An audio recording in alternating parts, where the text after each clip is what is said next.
کچھ وزارتیں ڈیوالو کر دی صوبوں کو، لیکن انفارچونیٹلی وفاق میں وہ وزارتیں بند نہیں کی گئی جو کہ کرنا چاہیے. اس کے بعد بھی بینظیر بھٹو صاحبہ کے نام پہ جو شروع ہوئی جو اسکیم پیپلز پارٹی نے شروع کری وہ وفاق کے اخراجات میں ڈال دیا، جبکہ وہ صوبوں کا کام ہے. ہم یہ چیز تو ڈیوالو کر چکے ہیں. وفاق اب بھی کچھ صوبوں کی اور کام کرتی ہے. مثال کے طور پر ابھی اگر وہ جو 43 ارب روپے بانٹے ہیں، اگر آپ نے دیکھا ہے MNAs کو، تو وہ بھی وفاق نے صوبے کی حکومتوں کو زیادہ تر پیسہ اس میں سے دے دیا ہے. اب مسئلہ یہ ہے کہ آپ یہ دیکھیں کہ ہمارے پاس ہر سال وفاق میں بہت بڑا ڈیفیسٹ ہوتا ہے اور صوبوں کے پاس ہر سال سرپلس ہوتا ہے، اور ہم دونوں کو جوڑ لیتے ہیں تو بھی ملک کا ایک بہت بڑا ڈیفیسٹ ہوتا ہے. اور جو آپ فرما رہی تھی ابتدائیے میں، جب آپ کا ٹیکس دیتے ہیں آپ، اور ٹیکس میں سے جب آپ اپنا صوبوں کا شیئر نکال دیتے ہیں، تو جو رقم بچتی ہے وہ اتنی بھی نہیں ہوتی کہ آپ اس سے اپنا قرض ادا کر سکیں یا قرض کے اوپر سود ادا کر سکیں. تو ہم کو سود دینے کے لیے بھی پیسے چاہیے ہوتے ہیں، اور پورے فیڈرل گورنمنٹ کو رن کرنے کے لیے پیسے چاہیے ہوتے ہیں. اب لوگ کہتے ہیں کہ بھئی آپ سویلین گورنمنٹ میں مثال کے طور پر اخراجات کم کریں، تو سویلین گورنمنٹ کا خرچہ ہے 700 ارب روپے، جبکہ وفاق کا ڈیفیسٹ ہے 8000 ارب روپے. آپ پوری کا پوری سویلین گورنمنٹ بند کر دیں تو بھی آپ کا 7100 ارب روپے ڈیفیسٹ ہوگا. ڈیفینس کی آپ بات کرتے ہیں تو 3000 ارب روپے ڈیفینس کا خرچہ ہے. آپ اس میں سے 20-30% کٹوتی لگا دیں، 20% کٹوتی لگا دیں گے 600 ارب بچ جائیں گے. پھر بھی وفاق کا جو ہے وہ 5500 ارب روپے خرچہ ہوگا. تو آپ کو ریشنلائز کرنا پڑے گا. اگر آپ کے پاس اتنی جگہ نہیں ہے، آپ کے پاس اتنے وسائل نہیں ہیں، تو آپ کو اپنے وسائل کو ریشنلائز کرنا ہوگا. اور ایک اور چیز ہوئی ہے کہ آپ نے جب یہ صوبوں کو اتنا لاتعداد پیسے دیے تو انہوں نے بہت بھرتیاں کر لی، بہت تنخواہیں بڑھا دیں. آپ دیکھیں کہ صوبے کی تنخواہیں جو ہیں وہ وفاق سے زیادہ ہوتی ہیں. Sir we just come to that, اگر آپ اجازت دیں سر، یہ صوبوں کے جو خرچے یا شاہ خرچے ہیں اس پہ ہم اگر بعد میں بات کریں. یہ جو آپ کہہ رہے ہیں کہ مسئلے حل نہیں ہوتے سر، بٹ شاید اس میں تھوڑی سی لاجک یہ ہے کہ اگر وفاق ہی سنجیدگی سے اپنے خرچے کم کرنے کو تیار نہیں ہے تو پھر وہ کیوں چاہتے ہیں کہ صوبے پہلے خرچے کم کریں؟ جیسے آپ نے کہا کہ اب ایک بہت جو تنقید ہوتی ہے، میں نے بھی ذکر کیا، آپ نے بھی کیا، کہ انہوں نے اپنی منسٹریز ہی بند نہیں کی جو ڈیوالو کی تھیں. پھر اگر وفاق کو معلوم ہے کہ اتنا مسئلہ ہے اور وہ چاہتے ہیں کہ NFC ری نیگوشیٹ ہو، مگر ساتھ میں جیسے آپ نے خود کہا کہ وہ خود اسکیمز جو ہیں وہ یہ ڈیولپمنٹ اسکیمز کے لیے پیسے الگ کرتے ہیں اور پھر آگے صوبائی حکومتوں کو دے دیتے ہیں، تو پھر تو وفاق بھی سر سنجیدگی سے نہیں لے رہا نا اپنے خرچوں کو یا اپنے مسائل کو.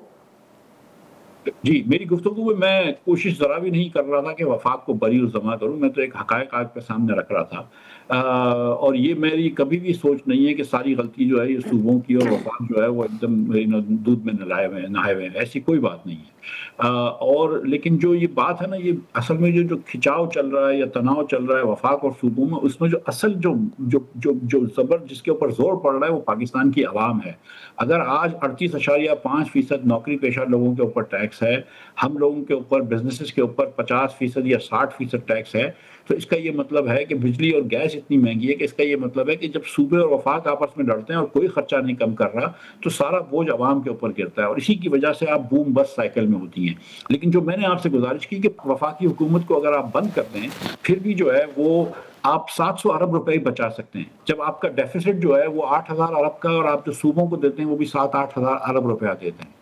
تو یہ اس کا معاملے کا حل یہ نہیں ہے کہ وفاق صرف اخراجات کم کرے، لیکن جو اچھی چیز ہونی چاہیے، جو NFC ایوارڈ میں ہونا چاہیے، وہ یہ بھی لکھ کے دینا چاہیے ایک کو کہ نہ صرف ہم NFC ایوارڈ صوبوں کا کم کریں گے، لیکن وفاق اور صوبے کوئی بھی اپنے کسی بھی ہیڈ کو پچھلے سال کے انفلیشن سے زیادہ تیز نہیں بڑھا سکتے. اگر پچھلے سال انفلیشن 5 یا 8% ہے تو اس سال آپ کے اخراجات 5 یا 8% سے زیادہ نہیں بڑھنے چاہیے. لیکن ہم نے دیکھا ہے کہ وفاق بھی یہ تیزی سے بڑھاتی ہے، صوبے بھی یہ تیزی سے بڑھاتے ہیں. بہت ساری چیزیں اس کے اندر چینج کرنے کی ہیں. اس کے اندر بسک کو آپ کو وفاق کو ٹرانسفر کرنا ہے، صوبوں کو ٹرانسفر کرنا ہے. بہت سارے وفاق کے اخراجات جو صوبوں نے لیے وہ کرنا ہے. اور ایک چیز اور بھی دیکھنی ہے، دیکھیں یہ ہم نے دیکھا ہے کہ پچھلے جو 2010 سے جو آپ نے صوبوں کو پچھلے 15 سال میں وافر پیسے دیے ہیں اور اس پہ انہوں نے تعلیم میں زیادہ پیسے خرچ کیے ہیں، صحت پہ زیادہ پیسے خرچ کیے ہیں، تو کیا اس سے تعلیم اور صحت کے آؤٹ کمز بہتر ہو گئے ہیں؟ تو جواب یہ ملتا ہے کہ تعلیم کے آؤٹ کمز تو بالکل بہتر نہیں ہوئے، ایکچولی آؤٹ کمز تھوڑے سے خراب ہو گئے ہیں. اسی طرح صحت کے خراب ہوئے. اچھا مفتاح صاحب اگر آپ اجازت دیں تو میں یہاں ایک سوال اب یہ پوچھنا چاہوں گی، کیونکہ اب آپ یو مینشن دیٹ اگین کہ صوبوں کو جو پیسے دے رہے ہیں وہ بھی بقول آپ کے صحیح خرچ نہیں ہو رہے، کیونکہ جیسے آپ نے کہا کہ اگر ہم تعلیم کے ٹارگٹس دیکھیں، اگر ہم صحت کے ٹارگٹس دیکھیں تو ان میں امپروومنٹ نہیں آئی، باوجود اس کے کہ صوبوں نے خرچے بڑھا دیے. تو سر یہاں پر تھوڑا سا مسئلہ تو ہم کہہ سکتے ہیں جس کو کہا جاتا ہے پولیٹیکل ول کا ہے کہ نہ وفاق اس ایشو کو سنجیدگی سے لے رہا ہے اور نہ صوبے لے رہے ہیں. تو سر جب سنجیدگی سے لے نہیں رہے تو یہ کس طرح سارا مسئلہ حل ہوگا؟ خاص طور پہ سپوز ہم فار اے مومنٹ سپوز کر لیں کہ آپ جو بات کرتے ہیں وہ مانی بھی جائے، خرچے کم بھی ہو جائیں، پیسے جو خرچ کر رہے ہیں چاہے وہ صوبوں کو دینے کے حوالے سے ہوں یا وفاق جو ہے وہ کچھ خرچے کم کر لیں، ڈو یو تھنک کہ ہم پھر بھی کوئی صورتحال بہتر کریں گے؟ کیونکہ آپ کی باتوں سے تو یہ سمجھ آتا ہے کہ پولیٹیکل ول نہیں ہے، دلچسپی نہیں ہے پولیٹیکل پارٹیز کی. دیکھیں گزارش یہ کہ پہلے تو آپ نے این ایف سی ایوارڈ میں صوبوں کو پیسے کم کرنے ہیں، لیکن اگر وہ صوبے کو پیسے جو وفاق کو ٹرانسفر ہوتے ہیں اور وفاق اپنے خرچے کر لیتی تو فائدہ کوئی نہیں ہوا، مجھ کو اور آپ کو عوام کو تو کوئی فائدہ نہیں ہوا. تو آپ نے یہ کرنا ہے کہ بھائی آپ نے خسارے کم کرنے ہیں، آپ نے جو قرض لینے ہیں وہ کم کرنے ہیں، آپ ٹیکسز نہیں بڑھا سکتے اور آپ اپنے اخراجات جو ہیں وہ انفلیشن سے زیادہ نہیں بڑھا سکتے، تاکہ یہ نہیں ہے کہ سارا بوجھ جو ہے آپ صوبوں کے اوپر ڈال دیں اور صوبوں سے پیسے لے کر وفاق کو دے دیں اور عوام غریب ہی رہے. میرا تو مقصد ہے کہ عوام کو کوئی ریلیف ملے، ورنہ تو اس ایکسرسائز کا کوئی فائدہ نہیں ہے. اور دوسری بات یہ ہے کہ یہ بات آپ کی درست ہے کہ سیاسی ول کوئی بھی نہیں تو 13 سے 18 میں بھی ہم دیکھ سکتے تھے، 18 سے 21 میں بھی دیکھ سکتے تھے، 21 سے اب بھی دیکھ سکتے تھے، اور جو سیاستدان ہیں اس پہ لپ سروس ضرور دیتے ہیں لیکن کوئی سبسٹینشل بات نہیں ہوتی. لیکن میں یہ سمجھتا ہوں کہ جو پارلیمنٹیرینز نے اور جو لیجسلیٹو پیشن دکھایا تھا 26 اور 27ویں ترامیم کو پاس کرانے کا، اس ٹائپ کا ہی پیشن میرے خیال سے اس کو ڈرائیو کرے گا، اور وہی پیشن جو ہے وہ میرے خیال سے ہی کروا سکتا ہے. یعنی کہ آپ کہہ رہے ہیں کہ سیاستدانوں کے علاوہ کوئی طاقت ہوگی جو یہ ترمیم پاس کر کے یہ تبدیلی لے آئے گی؟ ترمیم پاس کروا کے تبدیلی لے آئے گی. سیاستدان بھی ووٹ دیں گے اسمبلی کے اندر، لیکن ہم نے یہ دیکھا ہے.